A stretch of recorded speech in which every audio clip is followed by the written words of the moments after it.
তাহলে ইরাকের পরে সিরিয়া, তারপরে ইরান, এরপরে পাকিস্তান।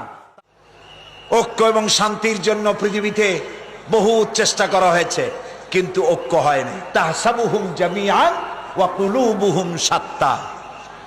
দেখা যায় এরা সব ইউনাইটেড, কিন্তু তাদের কলিজা একজন থেকে আরেকজনের কলিজা যোজন যোজন দূরে। মানুষের শান্তির জন্য মানুষেরা অনেক চেষ্টা করেছে, ন্যাটো করেছে, আসিয়ান করেছে, সার্ক করেছে, এরপরে ইউনাইটেড নেশনস অর্গানাইজেশন করেছে, লিগ অব নেশনস করেছে। পৃথিবীর মানুষের শান্তি আসছে বলেন? আসতে কইলেন কেন? শান্তি আসছে? আসে না।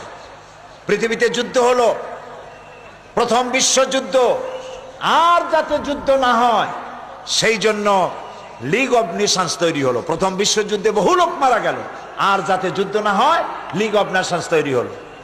এরপরে 1935 সনে যুদ্ধ শুরু হলো, সেকেন্ড গ্রেট ওয়ার চলল। এই যুদ্ধ 1945 সন, একটানা 6 বছরের যুদ্ধে লক্ষ লক্ষ মানুষ মারা গেল, কোটি কোটি বনি আদম ক্ষতিগ্রস্ত হলো, হাজার হাজার বিলিয়ন মিলিয়ন ট্রিলিয়ন টাকার ক্ষতি হলো বিশ্ববাসী। আর যাতে যুদ্ধ না হয় সেজন্য তৈরি হলো ইউএনও, আকওয়ামে মুত্তাহিদা, যেটাকে ইংরেজিতে বলা হয় ইউনাইটেড নেশনস অর্গানাইজেশন। এদের কাজ হলো পৃথিবীতে যুদ্ধ বিগ্রহ না হয়, গরিবদেরকে বাঁচানো, ধনীদের বড় বড় দেশগুলির হাত থেকে ছোট ছোট দেশগুলিকে যাতে রক্ষা করতে পারে আক্রমণ থেকে।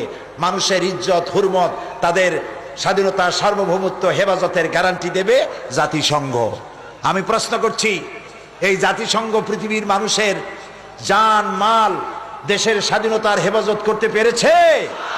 পারে নাই। বরং জাতিসংঘের ফতোয়া নিয়া বড় বড় মোড়লেরা তারা পৃথিবীর মুসলমানদের স্বাধীন রাষ্ট্রগুলিকে তস নস করে দিচ্ছে।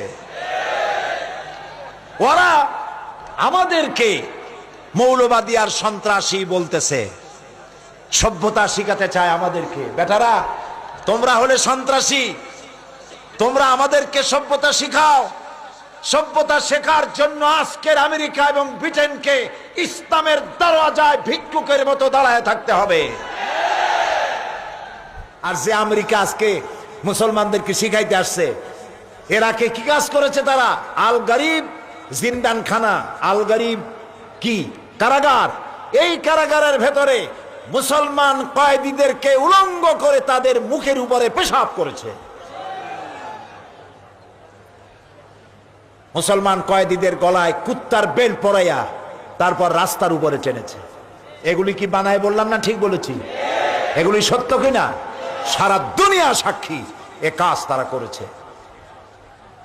মুসলমানদেরকে আজকে চুপ করে বসে থাকতে হবে না, মুসলমানদেরকে ঐক্যবদ্ধ হতে হবে এবং বিশ্ব বিবেককে আবার জাগ্রত হতে হবে। এই পশু শক্তির বিরুদ্ধে ইরাকের উপর থেকে দখলদার সৈন্য তাদেরকে উঠায় দেওয়ার জন্য সারা দুনিয়ার মানুষের চাপ সৃষ্টি করা এখনই প্রয়োজন। এটা যদি না করা হয় তাহলে ইরাকের পরে সিরিয়া, তারপরে ইরান, এরপরে পাকিস্তান, তার দৃষ্টিতে আমেরিকার দৃষ্টিতে পৃথিবীর সব মুসলমানেরা সন্ত্রাসী। আর শ্যারন নাকি শান্তির পায়রা। শ্যারনরে চিনছেন? শ্যারনকে ইসরায়েলের প্রধানমন্ত্রী। শ্যারন নাকি শান্তির পায়রা বলেছে কে?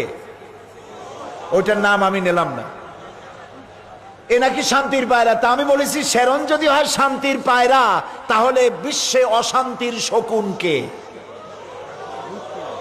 প্রতি মুহূর্তে তারা প্যালেস্টাইনের মুসলমানদেরকে বুলডোজার দিয়ে তাদের বাড়িঘর ধ্বংস করে দিচ্ছে, তাদের মানুষগুলিকে মেরে শেষ করে দিচ্ছে, স্বাধীনতার স্বপ্ন মাটির সাথে মিশিয়ে দিচ্ছে।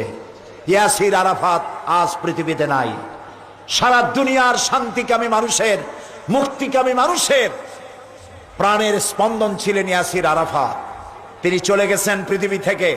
আমরা আশা করব আল্লাহ তাআলা সাহায্য করবেন ফিলিস্তিনিদেরকে, আমরা যেন দেখতে পারি অভিশপ্ত ইহুদিদের হাত থেকে প্যালেস্টাইন আল্লাহ মুক্ত করেছেন। আল্লাহ তৌফিক দিন।